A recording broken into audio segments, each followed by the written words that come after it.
Oui, nous voulons parler en étant inspirés par l'Esprit. Nous voulons écouter la parole ce matin en étant inspirés et poussés par l'Esprit. Dites à Dieu, Seigneur, rends-moi encore disponible. Seigneur, mes oreilles disponibles, mon entendement spirituel disponible pour recevoir de toi, disponible. Que la mesure que j'ai reçue durant la louange me prépare.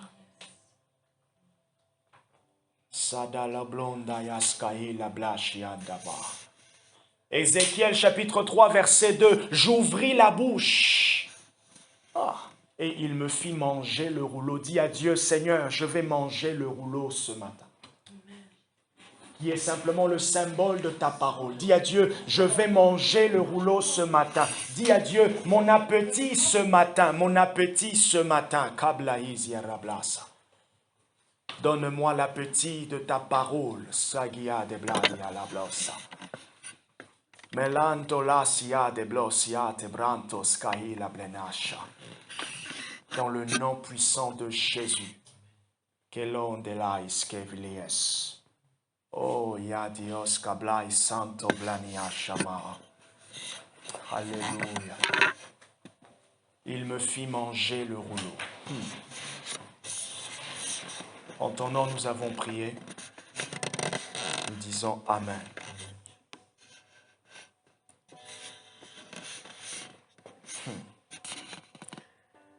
Sagos kahante breviamana. Ézéchiel chapitre 3 verset 1. Il me dit, fils de l'homme, mange ce que tu trouves, mange ce rouleau et va parler à la maison d'Israël.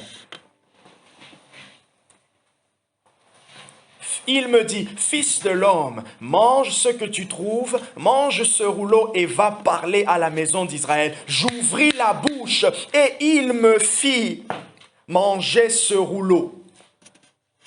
Le rouleau qui est le symbole de la parole de Dieu. Qui est le symbole des paroles de Dieu.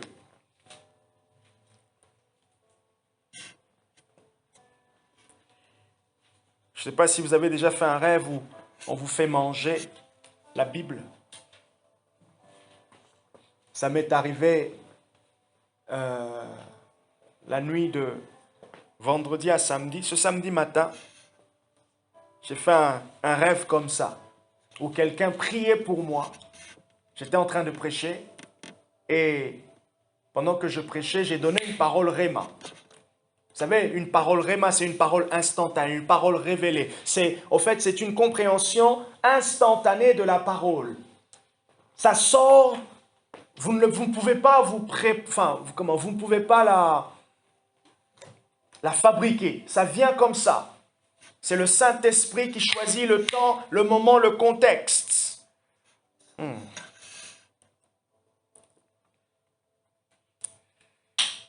Bien sûr, vous pouvez toujours discerner les types de rêves. Mais c'était un rêve un peu particulier pour moi. Une autre fois, j'étais en train de discuter avec une amie à Barbara. On voulait méditer un peu les Écritures et pendant que je priais, elle était à côté. Juste, vous savez, quand vous voulez discuter avec quelqu'un, maintenant on va prier pour que Dieu puisse nous parler, nous conduire, qu'il ouvre les yeux de nos cœurs par rapport à ce texte. Et là, ce qui se passe, elle voit comme quelqu'un qui est à côté de moi et qui, au fait, pendant que je suis en train de prier, elle a les yeux fermés et à un moment, j'ai prié, elle a prié. Elle voit qu'à côté de nous, à côté de moi, il y a quelqu'un qui est en train de me parler. Comme s'il était en train de me dire, avec la Bible. Et c'était une discussion agréable. Parce qu'à ce moment-là, je lui ai dit, ok, on va prier pour que le Saint-Esprit nous inspire. Je ne savais pas trop qu'est-ce qu'il fallait que je puisse dire. Et pendant que nous étions en train de fermer les yeux et on priait, ce qu'elle a vu s'est vraiment passé quand on a terminé de prier. J'ai eu comme tout était clair. le cours était disponible. Et la séance pouvait se passer très bien. La vie chrétienne profonde. Vous avez été bénis par la semaine de prière? La vie intérieure. Vous avez été bénis? Moi aussi. Moi aussi, j'ai été béni. Moi aussi, j'ai été béni. La vie intérieure. Peut-être que je verrai comment on pourra revenir sur certains aspects pour développer cela. Mais nous continuons sur notre thème, la vie chrétienne profonde. La vie chrétienne profonde. Juste à la fin, Anne-Marie, ne t'inquiète pas, je vais te passer, tu pourras prendre la petite photo pour avoir mes notes. Je suis aussi en train d'enregistrer. La vie chrétienne profonde. J'ai défini le concept de la vie chrétienne profonde le premier mercredi, je crois le mercredi 4. Le dimanche dernier, j'ai développé et le mercredi dernier, je n'ai pas pu continuer, mais je vais avancer aujourd'hui, peut-être finir les 2 points, vraiment. Je vais voir, parce que bon, j'ai donné beaucoup d'éléments que j'aimerais quand même donner des exemples, des idées, donc ça dépendra comment je vais approfondir chaque aspect pour que ça soit clair. La vie chrétienne profonde, j'ai dit que c'est le degré de la qualité de la relation que chaque enfant de Dieu a avec son Dieu. Ça, je parlais du concept.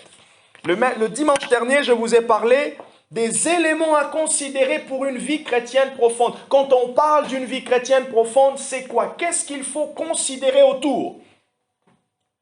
J'ai dit notamment notre relation avec Dieu. À chaque fois qu'il y a une vie chrétienne profonde, en fait, ça commence par notre relation avec Dieu. Et dans notre relation avec Dieu, vous allez voir, deuxième point, il y a toujours une proximité avec la parole de Dieu. Il n'y a pas de croissance spirituelle ou de profondeur avec Dieu sans qu'il y ait l'accompagnateur fidèle qui est la parole de Dieu. D'ailleurs, le texte que je vous ai donné de Ézéchiel, le chapitre 3, le verset 1, les 3 premiers versets sont très, très, très profonds. D'ailleurs, le chapitre 3 d'Ézéchiel nous parle, à partir du verset 4, de la mission d'Ézéchiel. Mais comment est-ce que la mission a commencé? Parce qu'il devait manger le rouleau. Ça veut dire, par le fait qu'il mange, il a la compréhension et la connaissance de la volonté de Dieu. C'est ainsi qu'il peut donner les paroles inspirées. C'est ainsi qu'il peut voir clair. De la même manière, nous aussi, notre témoignage, nous voulons témoigner, nous allons témoigner où notre témoignage sera efficace par le fait que nous aurons mangé le rouleau. Nous pourrons savoir comment réfuter les idées contraires. Parce que de fois, en témoignant aux gens, on ne sera pas simplement en train de raconter notre témoignage, mais on sera en train de débattre. Il y a des gens pour qui il faut discuter. Ils ont leurs arguments, les arguments qu'ils ont pris d'un livre de Michel Onfray. Ce grand philosophe, tu connais? Non? Bon, encore un nom. Michel Onfray. Je crois qu'il a écrit un très bon livre. Je crois c'est un philosophe qui est connu. Tu connais? Non? Ah, ok. Bon, je vous donne... allez voir. Il passe souvent à la télé. Michel Onfray. Ah, il est très tranché sur la question de la laïcité, les religions. Et en fait, c'est un philosophe qui a une tendance un peu très politique. Et donc, il est aussi invité dans les émissions vraiment de politique. Il débat. Ah, il est vraiment, je vous assure, que ça soit sur les chrétiens, que ça soit sur les musulmans, il est tranché. Vous voyez? Et ça me rappelle Paul à Athènes. Actes chapitre 17, où il était face à des épicuriens, c'est ça? Il était face à des gens vraiment qui avaient une connaissance. Voilà, toute cette... c'est les gens qui ont fait des hautes études. Ah ouais, c'est vrai. Bon on fera face à ça. Mais rassurons-nous, face à ces genres de personnes, nous avons l'ami qui brise le roc. Le Saint-Esprit. Ainsi ma parole est comme un marteau capable, un couteau à double tranchant. Ça, le bon couteau là du boucher qui sépare la viande. Et le Saint-Esprit sépare les pensées des hommes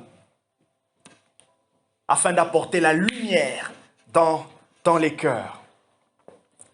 Donc, j'ai dit que les éléments qui aident, qui participent à une vie chrétienne profonde, c'était notre relation avec Dieu, notre proximité avec la parole, le degré de notre consécration, mais aussi, quatrièmement, le degré de la mort à soi-même. Ce matin, j'aimerais vous parler du troisième grand point qui est les éléments qui participent maintenant à produire ou à qualifier une vie chrétienne profonde. Les éléments qui participent à produire, j'aimerais même dire,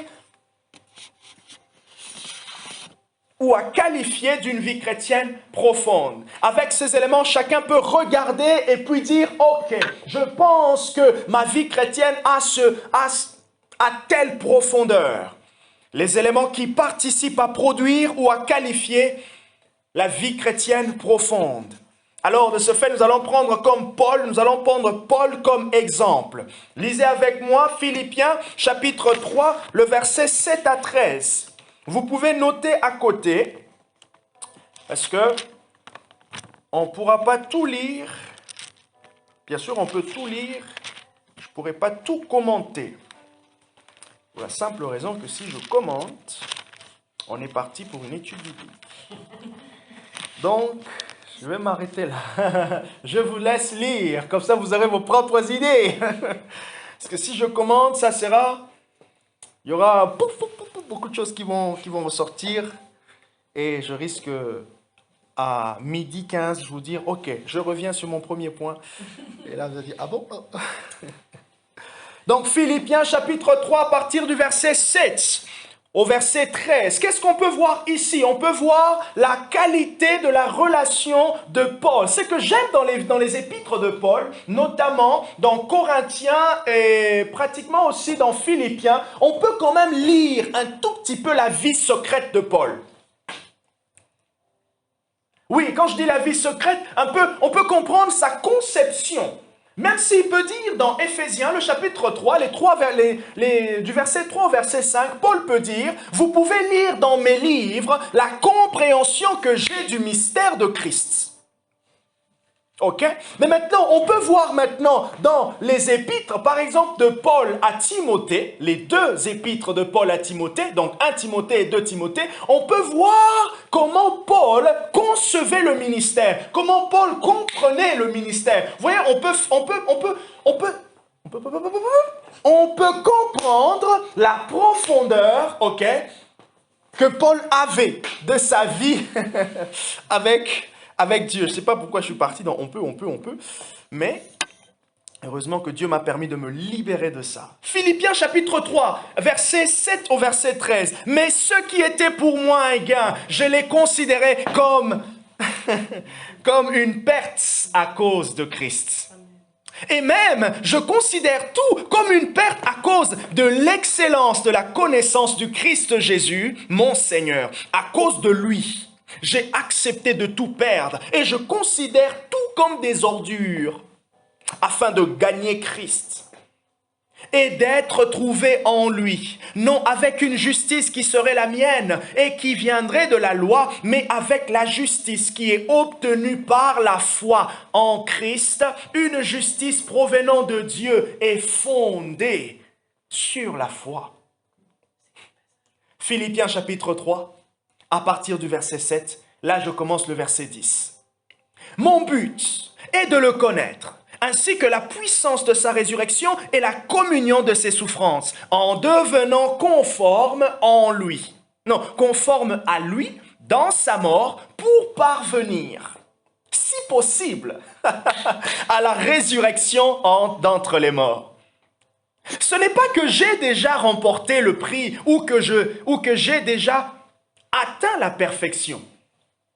Ah, peut-être qu'on pouvait considérer que les gens pouvaient dire, ah, puisque Dieu fait des choses extraordinaires, comme se dit dans les Actes des Apôtres, Dieu faisait des choses extraordinaires par les mains de Paul, à tel point que on prenait les linges que Paul avait touchés et on le mettait sur les malades et les malades étaient guéris.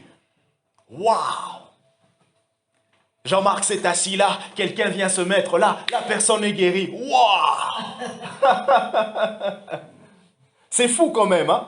À tel point. Donc, vous voyez, le degré d'extraordinaire. Donc, sûrement, c'était quelque chose de nouveau. On n'avait pas vu ça à la période de Jésus. Je reprends le verset 12. Mais je poursuis. Il a dit, je n'ai pas encore atteint la perfection, mais je poursuis ma course afin de le saisir.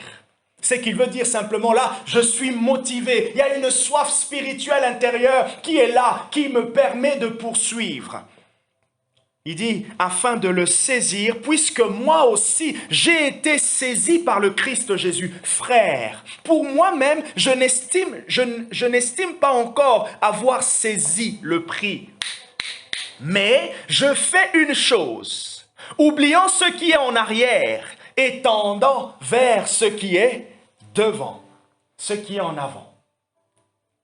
Ah, c'est beau, hein? La vie secrète de Paul. Son désir. Son désir. Nous lisons dans les autres passages comment il avait le désir pour les églises. Mais là, Paul parle un tout petit peu de, on va dire pratiquement ces sujets de prière. Ces sujets de prière qui reviennent tous les jours, tous les matins, à son dévotionnel. Là, je commence à employer ton mot, Rodrigo, en français, dévotionnel. En anglais, devotional. Oui. Dévotionnel, ça se dit? Méditation, voilà, ce moment personnel. Ouais, méditation personnelle. Temps à part. Bon, je deviens anglophone par l'esprit.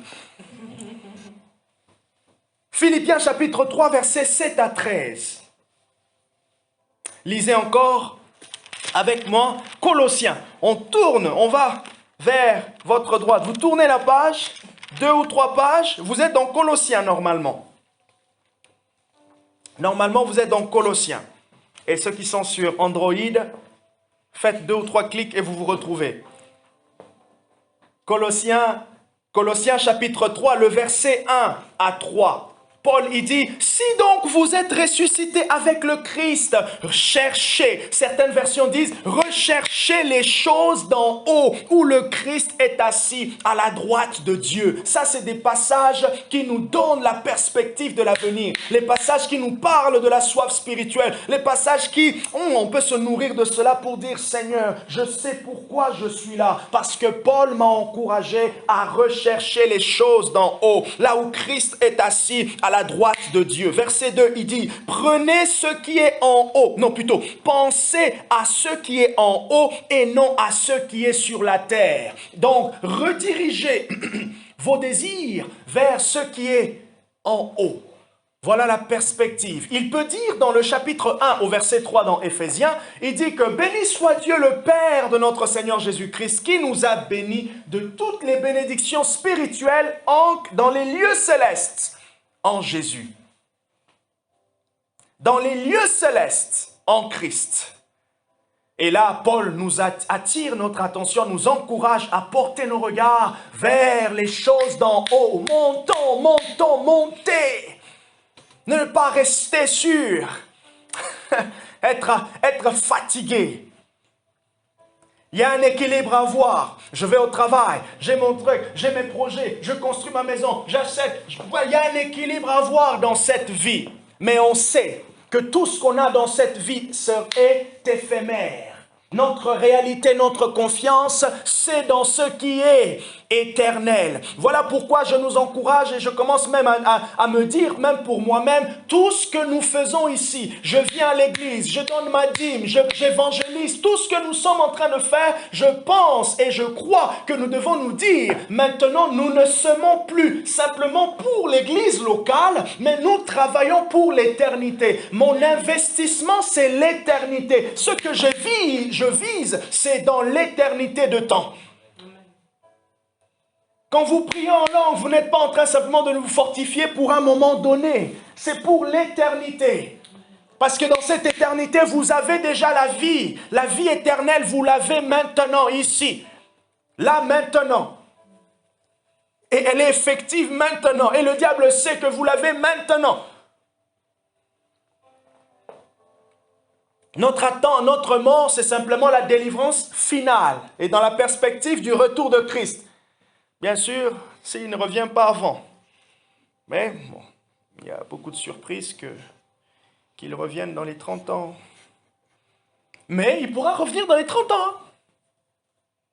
Oui, dans les 30 ans. Tu auras combien, Rodrigo? 57? 57. J'aurai 64 ans.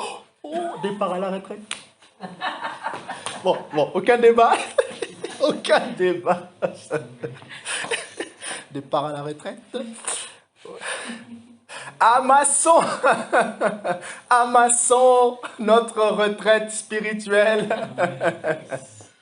par notre prière en langue. Et Paul, il dit, recherchez les choses d'en haut.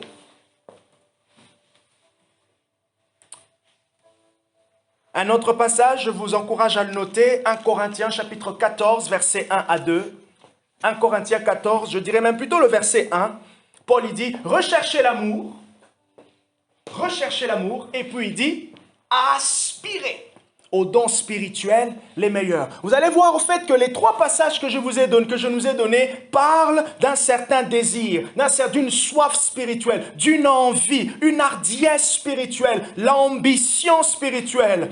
Oui, nous avons des ambitions pour la vie, des ambitions pour cette année, mais je nous encourage aussi à avoir des ambitions spirituelles. Notez du coup, le premier élément qui permet, qui participe à produire une vie chrétienne profonde, premier élément, nos expériences, ou je dirais même notre vécu.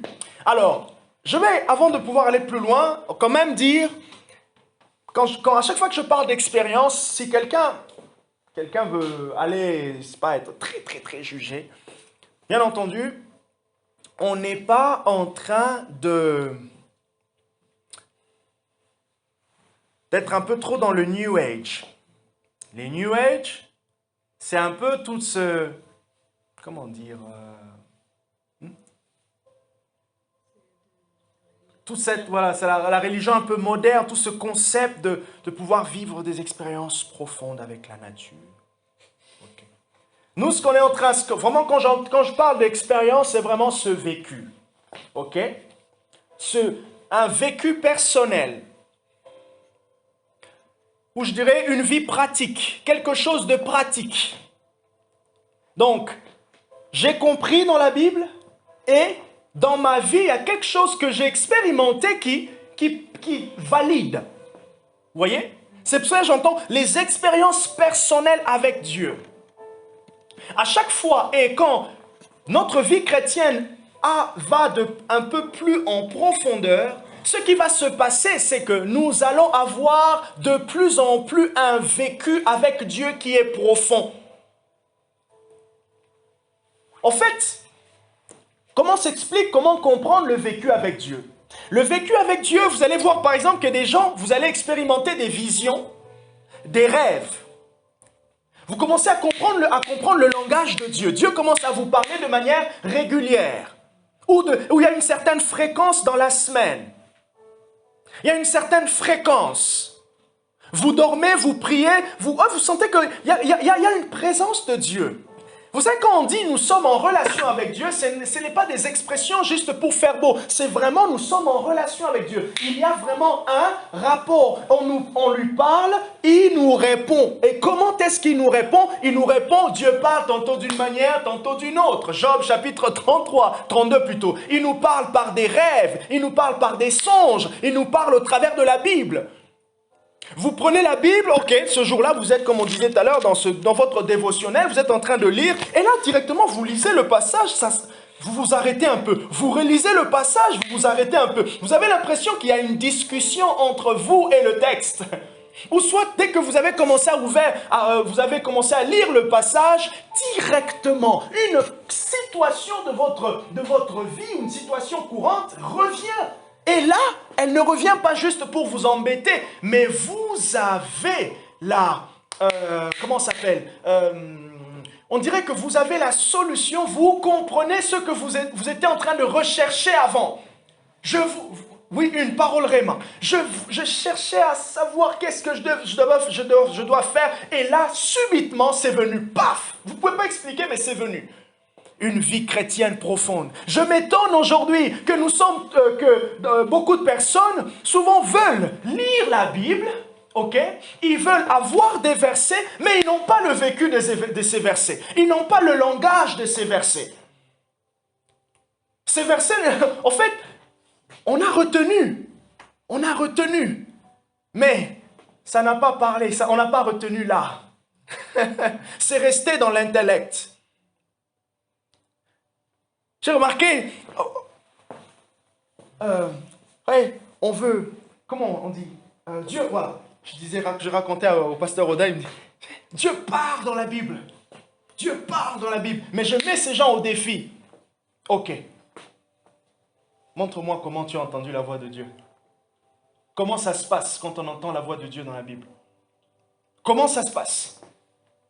Rodrigo, je sais, il peut m'expliquer, parce que c'est juste en l'écoutant, je sens que non, il y a une discussion. Il connaît la voix de l'Esprit dans la Bible.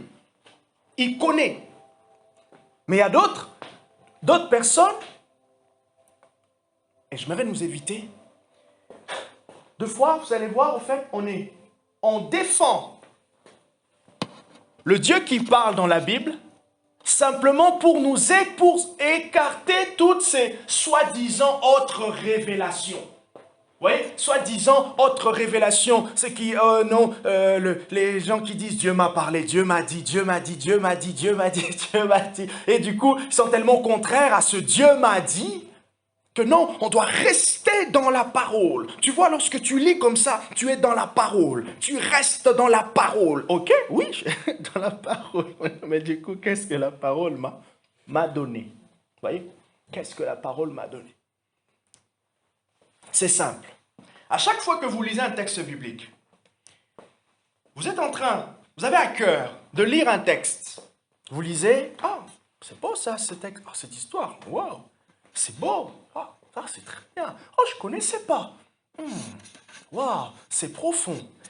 Qu'est-ce qui est profond? L'acte que cette dame a posé, ça me parle, ça me parle. Et c'est là, le béaba, ça me parle.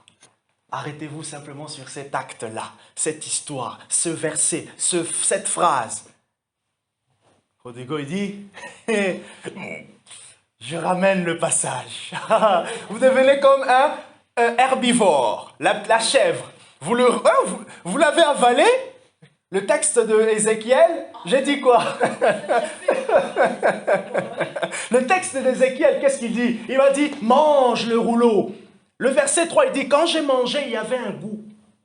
Donc, tout le texte biblique que l'on lit, je l'ai retenu ici, il doit avoir un goût, ça doit produire quelque chose en moi, ça doit me motiver, ça doit me rappeler quelque chose, ça doit me booster, ça doit m'emmener quelque part. Il faut que je vois, je crois que ce texte me parle. J'ai l'impression que Dieu est en train de me dire telle chose. J'ai l'impression que je ne corresponds pas. Ma vie chrétienne ne correspond pas à ce passage.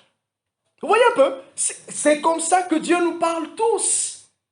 Et souvent, quand on veut être dans les Écritures, on s'arrête simplement dans le fait d'être dans les Écritures, mais il faut ressortir l'Écriture. Il faut vivre avec l'Écriture. Et comment vivre avec l'Écriture? Nous tous, on passe par là. Le Saint-Esprit attire ton attention sur un passage biblique. Il attire ton attention. Et c'est comme ça maintenant, lorsqu'on commence à discerner la voix de l'Esprit dans les Écritures, facilement, on va discerner la voix de l'Esprit dans nos pensées. Parce que dans nos pensées, ce que le Saint-Esprit par moment va ramener, il va ramener les pensées, la compréhension des textes bibliques qu'on a déjà. Par moment aussi, il va ramener, c'est pas un passage biblique. Souvent, et je vous assure, au début quand je commençais dans le prophétique, à chaque fois que Dieu me donnait une pensée, il le validait par des versets bibliques. Et plus j'ai grandi, j'ai commencé à comprendre la voix de Dieu et je n'ai plus besoin toujours des passages bibliques pour valider ma pensée. La dernière fois, avant-hier, vendredi, le Saint-Esprit me dit, tu ne peux pas, donc quand je te parle, croire en la confirmation lorsque la personne pour qui tu as reçu le message va te dire, oui, ça me parle. Il m'a dit, tu dois croire en celui qui te parle et le reste, tu t'en fous. Vous voyez ce que je veux dire? J'ai une parole pour Rodrigo. Ça, c'est un exemple. Mais par contre, dans la réalité, j'ai une parole pour ton ami. Ok? Ton ami pour qui tu as témoigné. J'ai une parole pour elle. Avant que je donne la parole, je suis un peu hésitant. Est-ce que c'est vrai? Du coup, j'attends donner la parole pour croire que Dieu m'avait déjà parlé. Bon, au début, on a besoin de ces confirmations-là, c'est vrai. Mais le Saint-Esprit commence à me dire, mais non, si je t'ai parlé, crois que je t'ai parlé. Va donner la parole avec l'assurance. C'est tout. Mais maintenant, ça viendra au fur et à mesure qu'on va grandir. Nos expériences personnelles avec Dieu. Cette profondeur où on commence à comprendre.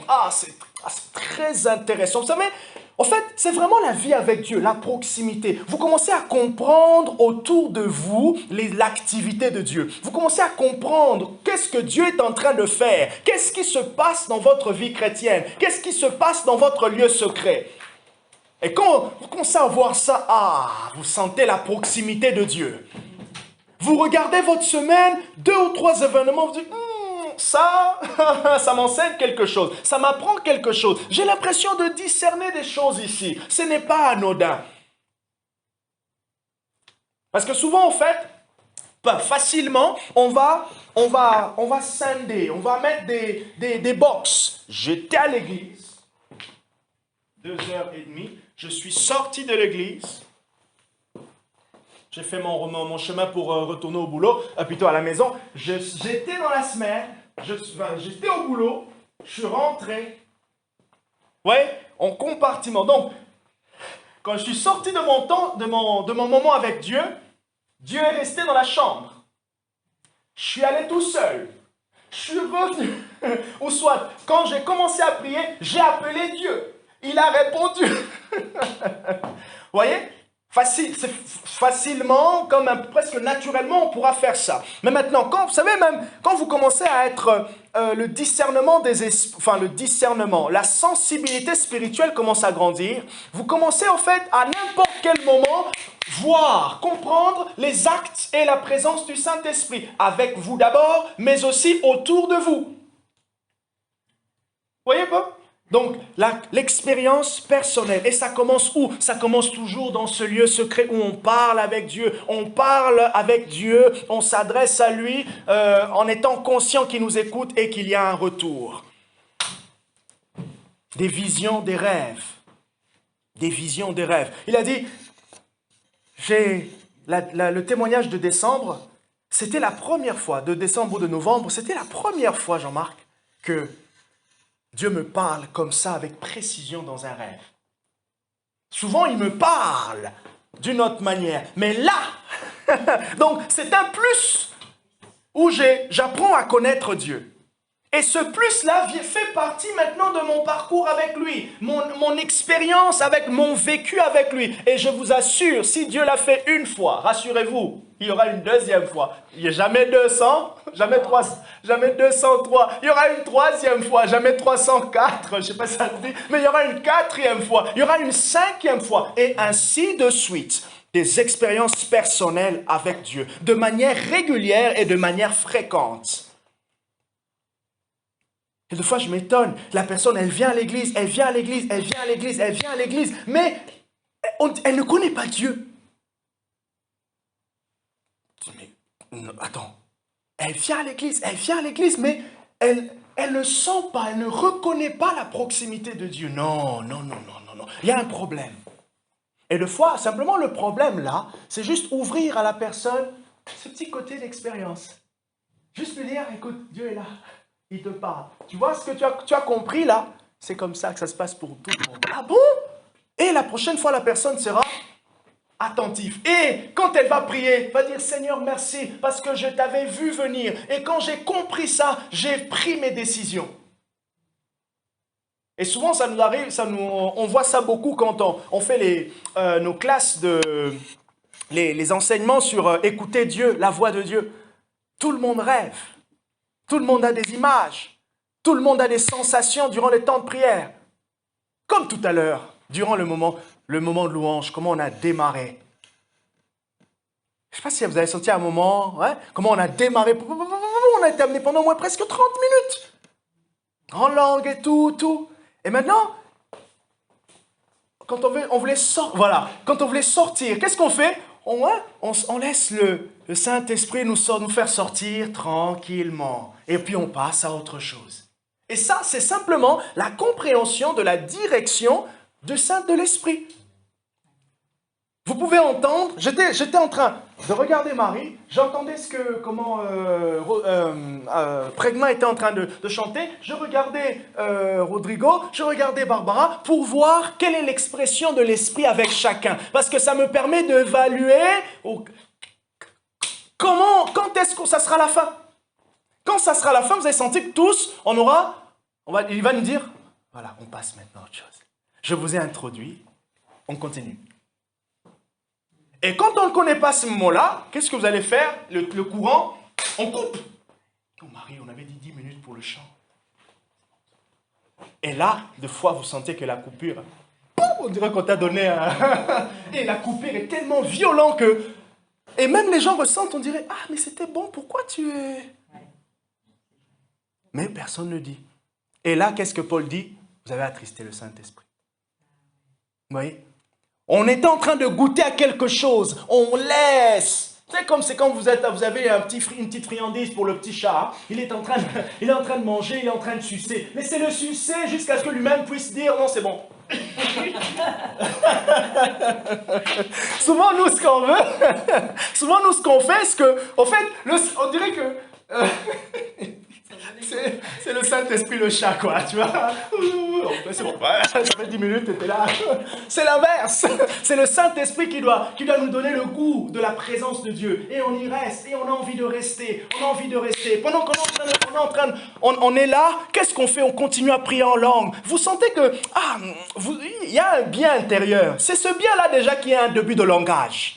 Ce bien-là intérieur, c'est déjà un début de langage. Yes, amen, amen. Des fois, oui, fais comme ça. C'est parce que tu essaies juste d'exprimer un peu comment c'est bon, quoi. Ah, yeah, amen, rapababa. Et de fois d'autres, ça peut être des larmes qui commencent à couler. Ah, laisse couler. De fois, c'est des larmes de délivrance. Le poids de je sais pas de quoi, tu ne sais même pas.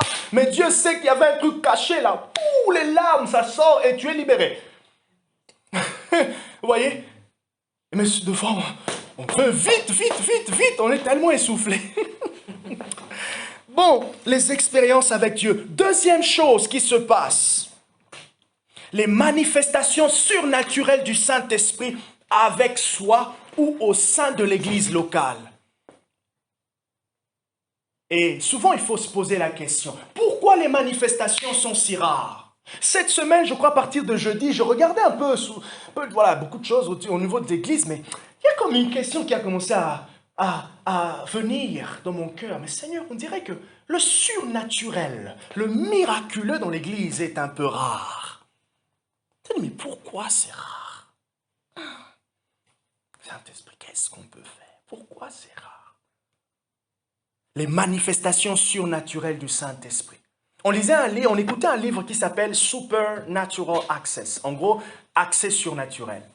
Et le monsieur, il a commencé l'introduction de son livre en disant, il avait remarqué dans la vie chrétienne de certaines personnes, ils avaient des visitations angéliques. Vraiment des choses, oh, moi, je ne vois pas ça. Et on dirait que chez eux, c'était fréquent. De manière vraiment régulière. Et il a commencé à se poser la question. Alors, déjà, ce qu'il faut savoir, c'est que ça peut tous nous arriver. On a tous peut-être une certaine sensibilité avec Dieu. Okay? Et cette sensibilité avec Dieu déjà, crée l'environnement de notre foi de manière naturelle et simple et rapide.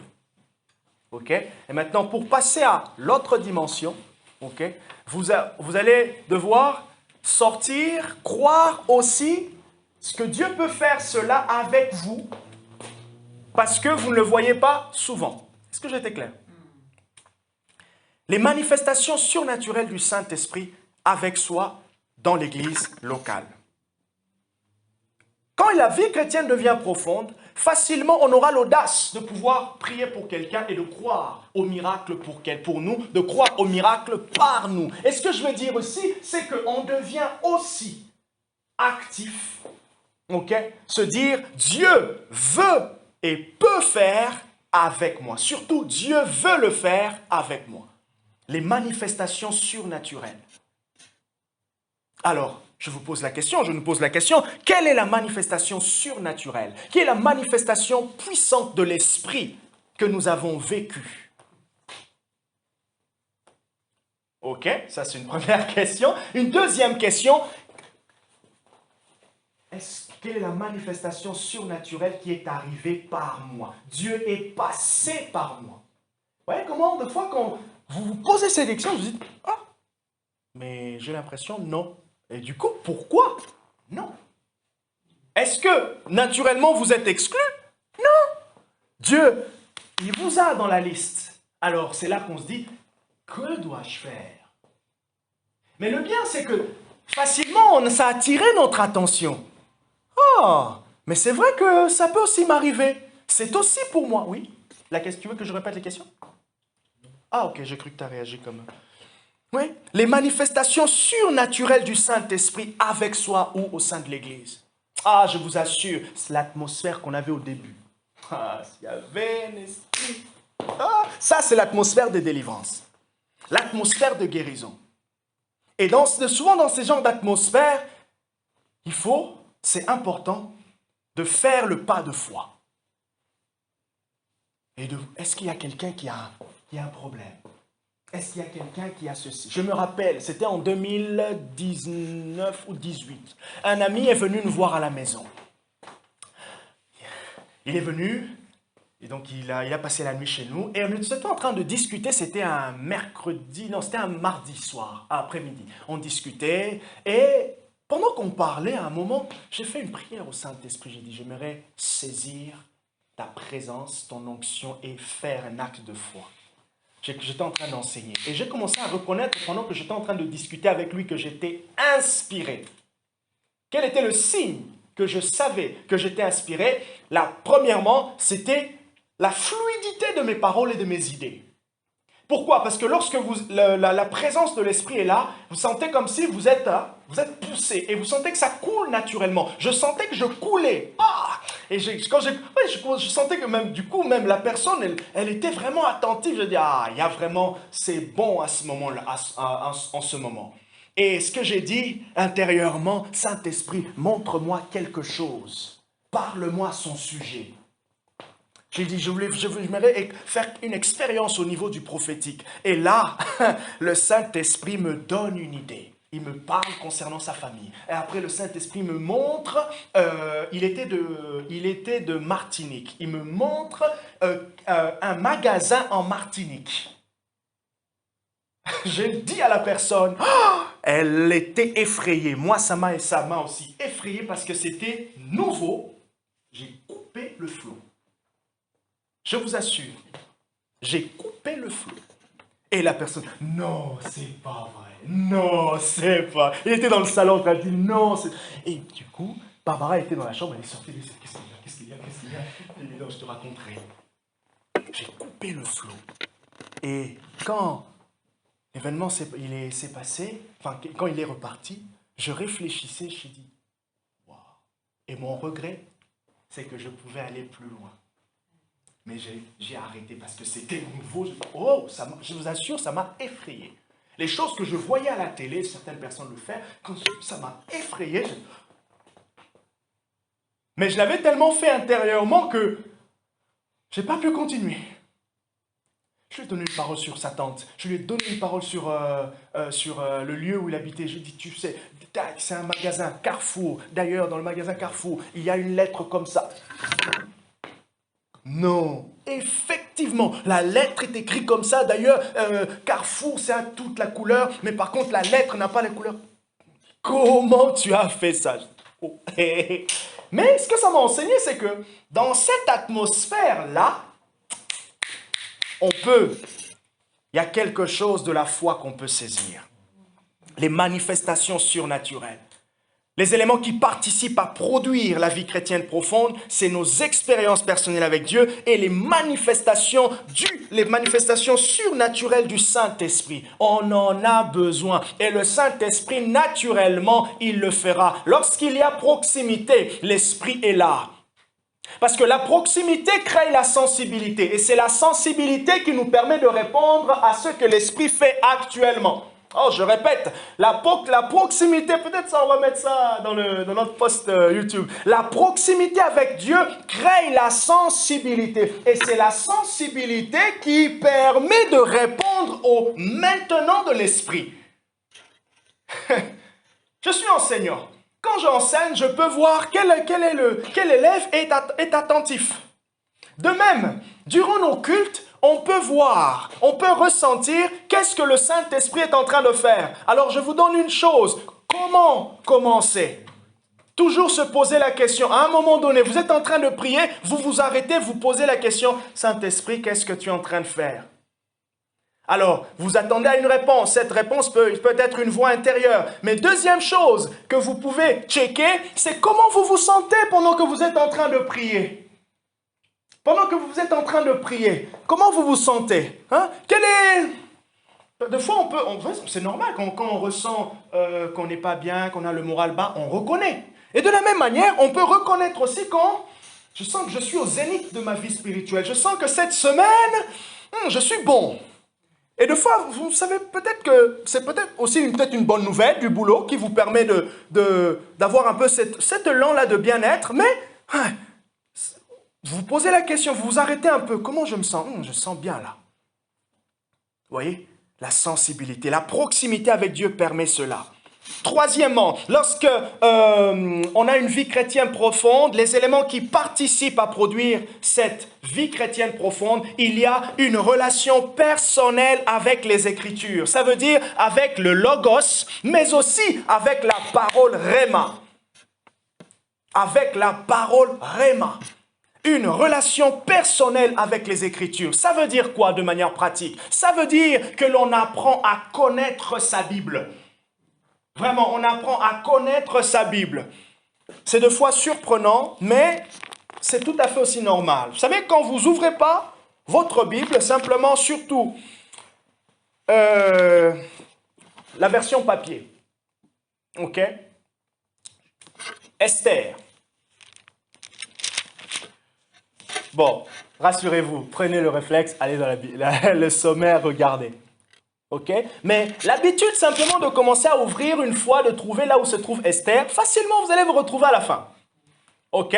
Donc ne vous sentez pas gêné, vous ne connaissez pas où il y a Jude. Jude, c'est dans le Nouveau Testament. Ne vous sentez pas gêné, regardez la table de matière, le glossaire, je ne sais pas quoi, table de matière, et là vous retenez, c'est tout. Donc, il y a des fois des textes, des livres, on ne sait pas où ils sont parce qu'on n'a pas simplement ouvert. Ça n'a pas besoin de révélation à ce moment-là. Donc, une relation personnelle. Donc, j'ouvre ma Bible. Deuxième chose, j'apprends à lire ou à écouter ma Bible. Vous voyez, j'apprends à lire, à écouter ma Bible. Je vous ai dit la dernière fois aussi de lire à haute voix. Vraiment, vous êtes en train de lire comme quand on était à l'école, on est en train de lire un texte. Troisième chose, par rapport à la relation personnelle avec les Écritures. On apprend à étudier la Bible. Et aujourd'hui, il y a tellement des outils. Je disais à Barbara, mais quand je regarde, je me dis, mais vous savez,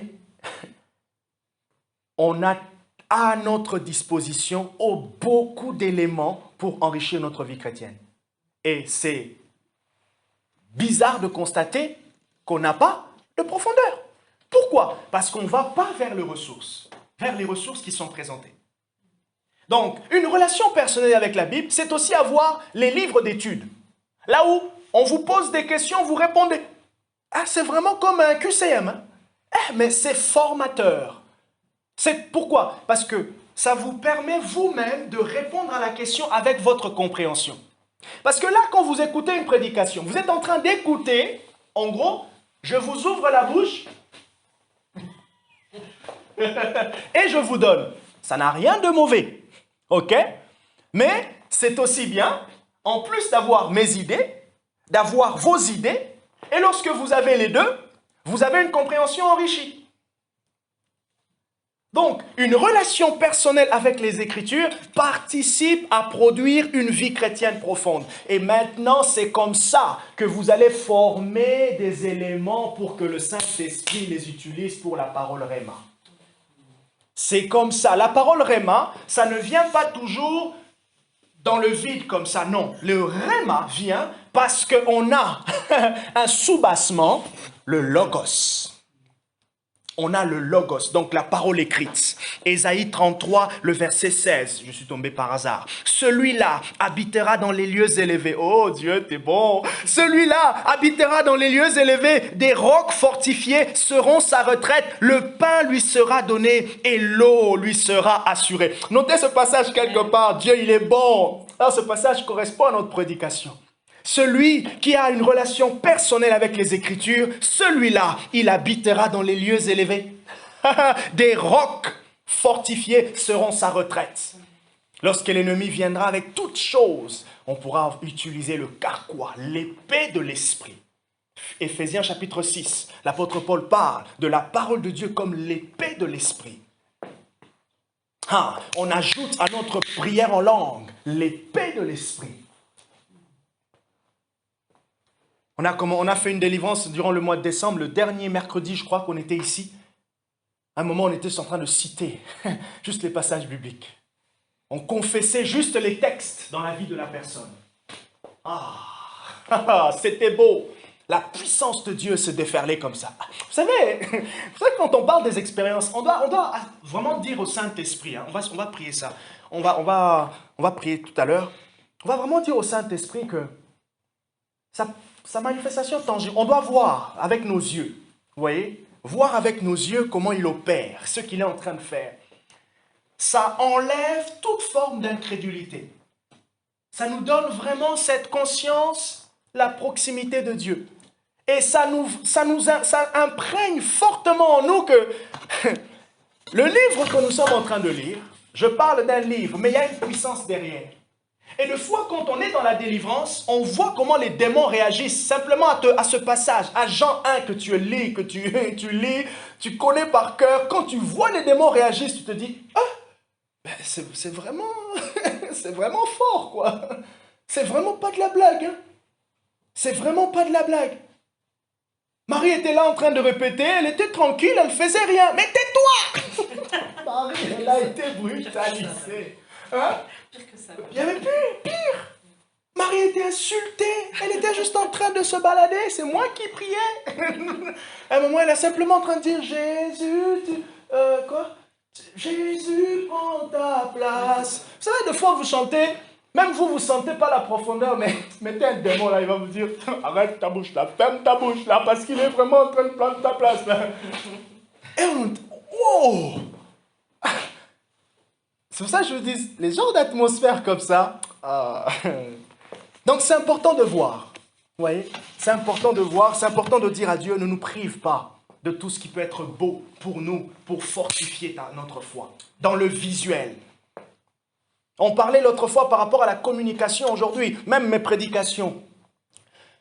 Les gens écoutent ma voix, mais s'ils voyaient mon visage et qu'ils voyaient tous les gestuels, je les fais rire un peu et tout, ça va prendre aussi une autre approche, parce que les gens ont vu.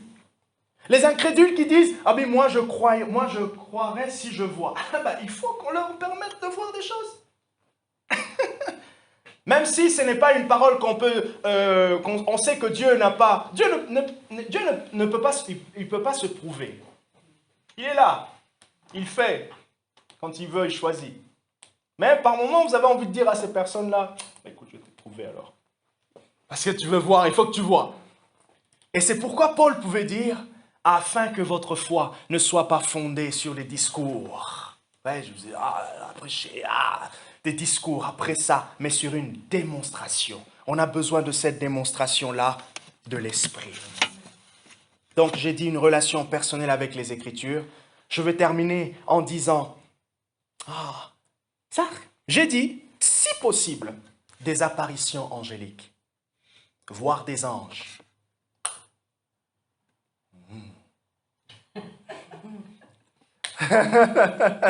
Voir des anges.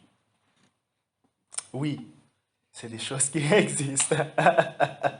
J'ai bien dit si possible. Oui, même je commence à diluer un peu. Hein. Mais non, le surnaturel, c'est ça. Notre foi est surnaturelle. Là, nous sommes là, à peu près combien 3, 7, 8 avec Tatiana. On se voit. Mais surnaturellement. Les anges sont là. La présence de Dieu est là.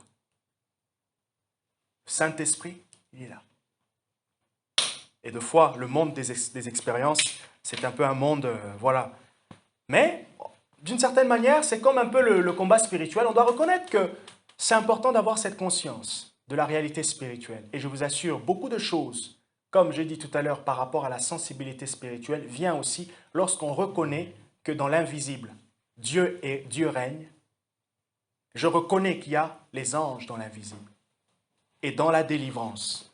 Une fois, je ne sais pas si on l'avait dit, mais oui. On a dit à Dieu, Seigneur, que tes anges retiennent cette personne.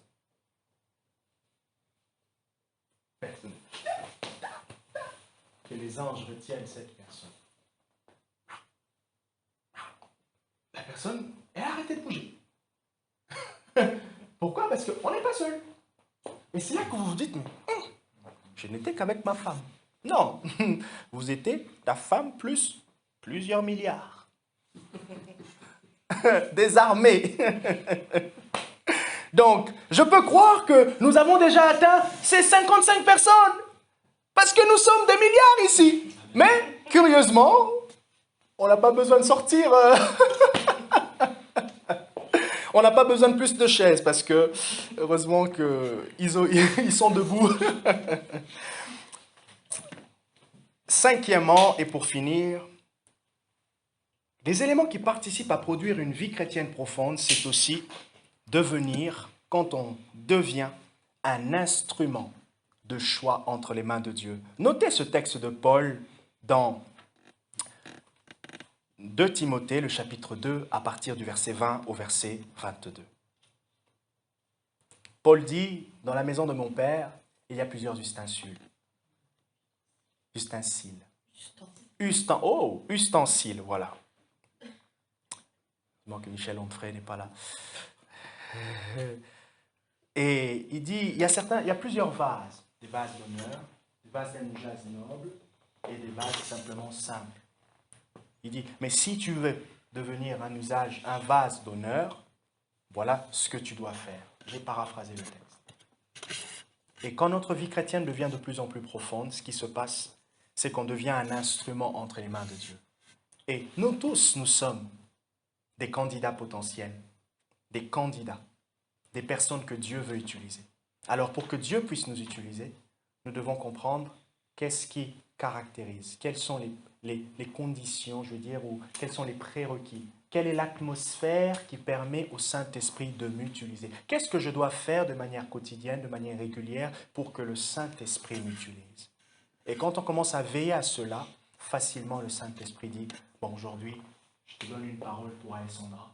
Aujourd'hui, j'aimerais que tu dises telle chose à Marie. Aujourd'hui, j'aimerais que tu pries pour une personne de l'église baptiste à Poitiers. Elle s'appelle telle, elle a tel problème. Tu pries pour la personne, mais tu ne le connais pas. Ok, c'est fou ce que Dieu a fait. Je ne l'ai jamais vu. Je ne l'ai jamais vu. C'est la première fois qu'on se voit et elle me dit ce que j'ai pensé hier.